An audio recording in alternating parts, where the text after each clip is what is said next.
my review on Minmax AI.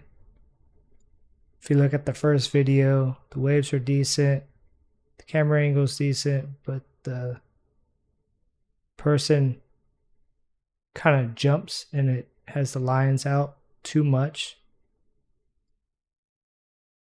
Second video, the mouth is wonky, the hands are going weird, the waves are weird.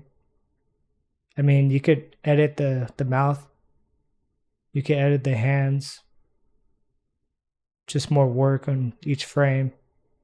And then if you notice the makeup and the lipstick, the skirt becoming up, or I have no idea what's happening right there. The waves look fine.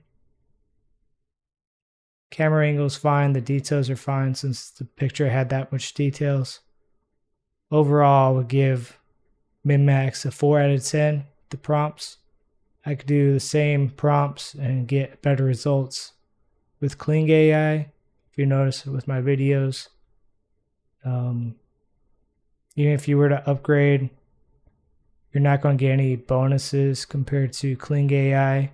How it has professional mode, a different model. It's like higher quality. Overall, to use this for free, it's good.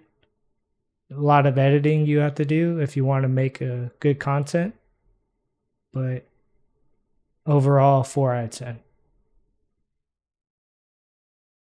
Oh, and let me see here. The details are 1280 by 720, so 720p, 25 frames per second. That's good for animation.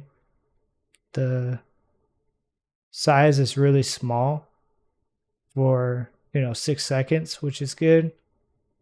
You could always upscale it and get the opportunity to be 1920 by 1080, 25 frames.